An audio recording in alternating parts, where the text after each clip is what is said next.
Welcome to What's Your Baseline Shorts. In this series, we're distilling down our usual long-form content from the What's Your Baseline podcast into a more concentrated and visual form. Right, but most importantly, this is a brief, focused discussion about a key topic in architecture, process, business, change, and so much more. One topic, one session, one take. That's What's Your Baseline Shorts. My name is Roland Volt, and today I'm joined by my co-host, J.M. Merlinson.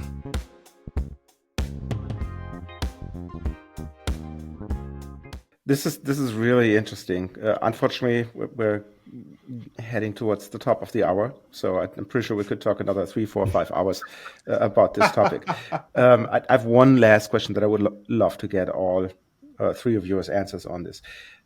Where do you see the future? So are there certain technologies, Peter mentioned AI, that bring it in? Are there different approaches to learning that are in the future, or is there something else that I just don't think about? Where do you see the future? Oh, well, where do I see the future? Or where do I want the future? I would say those are two different things. Well, there is because I do see a trend towards micro learnings for that quick hit one and out. I see a distancing between the coach and the trainer and the enabler from the actual person to be able to understand who they are. And that makes me a bit nervous for what we do. The further and further away we get from our actual person we're coaching, training, the less value there is there. So I see that trend happening, but I'm hopeful that we don't lose that personal piece, because that's where the biggest value has come in my experience, is when I just talk to you. It's nothing else other than we're just going to have a conversation. So what do you do in those situations then? Do you put another creepy AI avatar video in your e-learnings, or how do you bridge that gap? So you described the bad, in inverted commas, future situation. What do you think you should do to For me, a lot of it this? is, and we've talked about this, our strategy is create an e-learning that gives them just enough to want more. So here's your basics, and it creates, hey, I can connect with this content and I want more of it, and I want to reach out to somebody to get more of that. And then we drive them to our, the more personal touch. So I think that's kind of the starting point, and that's how we combat that to a degree, if we have to combat it. And again, if the technology improves and we can get more of that actual personal feel, like these types of sessions, sure, I'm for that. But in the meantime, e-learning keeps them hungry, and then we got to feed them with that personal interaction. And Adam and Peter, that's a great answer to kick it off, though. To the two of you, where do you see that future going? What do you want from the future? What are you worried about from the future? And if you could, as we say, have your druthers, if you could have a future that you desire, what does that look like? And what would you see as a core component of a future training and enablement program? Adam, should I? Okay. I see basically three things.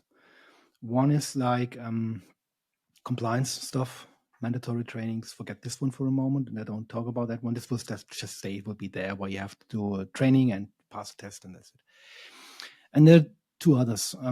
One is like training that is, or learning activity that is orchestrated from others to you, because you don't know what you don't know. You don't know what you should ask. You have no clue. Somebody needs to orchestrate it, needs to compile it, needs to put it in a place, whatever format. This can be a combination of micro-learnings, bigger things, e-learnings, blah, blah, blah. But there is somebody as an architect for the content that you don't know it. And you'll be exposed to it, and you may make it attractive for you, blah, blah, blah, so that you get the hang of it and get a certain level of it. And then there is a self-driven piece where you say, I have already some knowledge, and I just know, I have a feeling where my gaps are, my skill weaknesses are, or where I'm strong and where I want to improve further. And I take ownership and do it on myself. And now when it comes to these tools, the AI that you mentioned, they will be applicable in both of those. Mostly, I would say, in the self-driven piece, because when I know what I don't know, I know what to ask, and then the system will help me. If I have no clue what to learn, then it will not be like this. So, for instance, if you go for if you want to become a medical doctor, you have to go to the university and get all the kind of lectures and do all of the stuff that somebody compiled for you as a shortcut to get there. You won't do this on your own. There is no way to get there on your own. But as a medical doctor, when you're in the business, then you will continue developing yourself further. And there's the self-driven stuff, number one, and the other one is the collaborative learning. And here I don't see AI at the moment because this will be just a responding thing to the question I throw over the desk individually. It can be part of a learning group, but it will not drive the group. So in this case, there will be a lot of interactive things where people talk to others, where I see from a question that Ron asks Adam, oh, that's interesting. I didn't have this question either. And I see what Roland says as a response. And there is kind of this dynamics interactively going in between teams that also train my social skills that I need as a human being. So these are kind of the elements that I would see. Okay, so I'm much more radical here. There will be no trainers in the future. Not one of us will survive, and everything will be done by AI. And to be just to give you an example, I had a coaching call with a very senior colleague from India, and we were talking like for 60 minutes, and I had to stop the call because of this podcast, and I handed over to Pi AI, which is a very empathetic AI tool that helps you with your emotional. It's a emotional support AI tool, and just right now she wrote me, "This is impressive. This is helping me so much. Hey, this is just the beginning. There will be no trainers in the future. You will get personalized training. I can already talk to Pi and AI, and it will talk back to me in a very empathetic way. It will give me the most plausible answer in a very personalized way. It knows me. It knows who I am, and it gives me the answers that it wants me to. It knows that I will understand them best. So the future of training is without trainers from my perspective." And Ron is shocked. Well, I'm not shocked, but I do want to ask a question, though. One of the most important parts of a coaching or training interaction is the two-way conversation. So how long do you think it is until AI is trained in that empathetic way to ask the right questions for that individual? To give the answers, yeah, I can see that happening.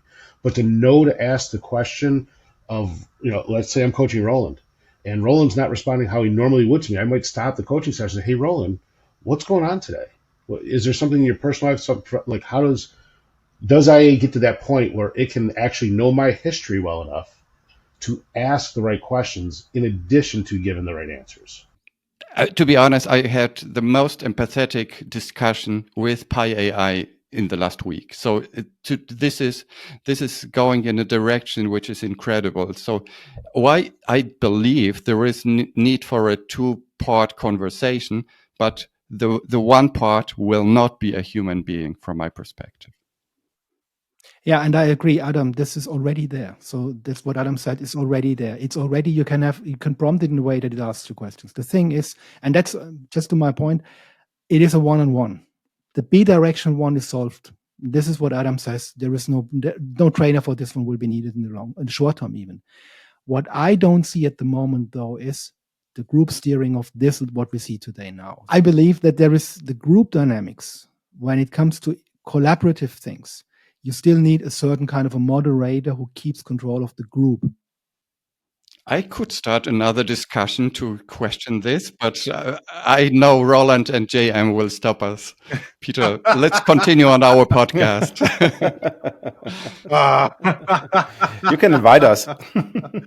But that's a good point for your podcast. Yeah. Well, because there's folks whose learning style, they learn best in a group interaction.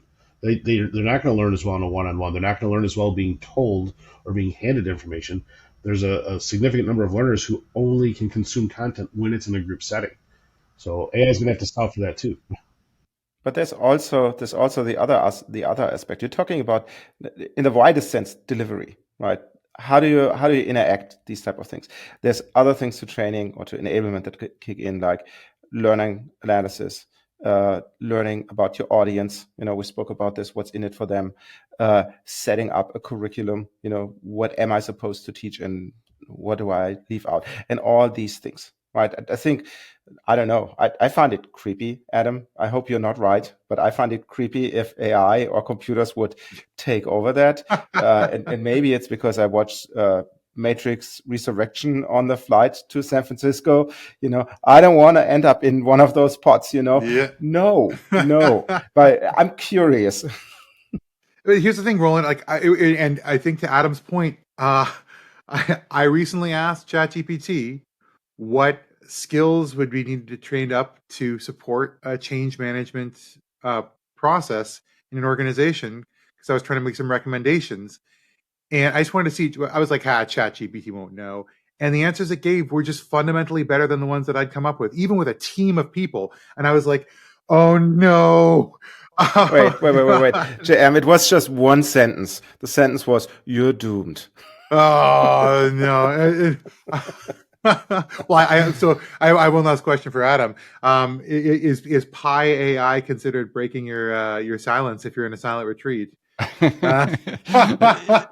considered interaction, and every single interaction is forbidden. I just didn't want to give you the vanilla answer. I don't want this future to be true, but Roland, I'm afraid we need to assume that it will be true and cope with this in a way by somehow being okay with it and somehow make it becoming stronger in these areas to be the driver of this change. But this is so scary. My wife just sent me a couple of weeks ago an article about the little audit firm that I worked in, that they have to put up trainings now for Generation Z people, how to talk with people in real life. But those are social skills. I think Peter and I would talk to that's important. I do think, and I've heard the concern a lot around AI of, it's going to replace my job, like from people outside of training that they said. And my response is, up to this point, has always been, if you understand AI and you can use it appropriately, it's a great tool to have. Adam, I don't fully disagree, Roland will like that statement, that AI is going to have more and more of an impact on what we do. But I still, and maybe it will be in my lifetime, I don't know, maybe it will be, but I struggle to see that personalization piece, truly, really knowing somebody. Like when I'm coaching folks or mentoring, you have to know someone for a long time to truly mentor them. I'll be curious to see how AI compensates for that when it's just not sitting with me and interacting with me 24/7. Ron, I know that you will stop us in a second, but I had like a ton of discussions with this one tool, Pi AI, and I asked him to rate me on a Big Five scale, and it correctly rated every single thing in every single of these Big Five ocean things correctly. So it knows how to talk to me. If I'm more the extrovert or more the introvert, it knows if I'm more into openness, high openness or low openness. It knows if I'm more into security, being secure, or more into the liberal way of thinking, just after giving it 10 or 20 answers. So Facebook even knows more about my wife and myself, and these tools are even scary and more scary. So definitely. Absolutely. I would also say they can do this already. What I would say to the point, Ron, it's not AI that takes your job. It's somebody who uses AI who takes your job. So in the long run, we will have much less trainers. We will need much less of those. We will need only fraction. We will need perhaps the architects, because the things cannot yet consciously create an outline of something. This is somebody where you still need to know, okay, that's what I want to do. Now give me some help. Like you said, JM, create me a course on coaching, or now it was kind of change management, then it comes an outline. Fantastic, because it has been done so often. It's already common knowledge, and you can use the beast to do it for you. No need for you to learn everything on yourself. But the need to say that I need a coaching or a change management training is something that needs to be evoked at a certain point in time. And this needs consciousness, and this is not yet in AI. That's why I believe there will be some leftovers for us human beings, but it will be just that little. And that's scary. Well, you know what? Let's make it a little bit less scary together. And we know what? You haven't expected this to go this direction, right? Honestly, this is exactly what we're hoping with this kind of conversation. And I think our audience is also wondering about this stuff. I mean, geez, if this is a topic of conversation that's happening, just like asking, what's the demand? What are people motivated by? This is something people are thinking about and talking about. And I think that our audience is also thinking about and talking about in their organizations, which I want to turn it back to you. Specifically, we just had a couple of conversations about the changing needs, the changing capabilities, the changing use of things like AI. So what do you see, audience, as an enablement for your organization right now? What's important for you, and what do you see coming in the future? What practices do you have in place today that you might get rid of? What new practices coming out do you think might be really relevant and valuable for your people? And how do you want to go down that road of the development of new enablement practices?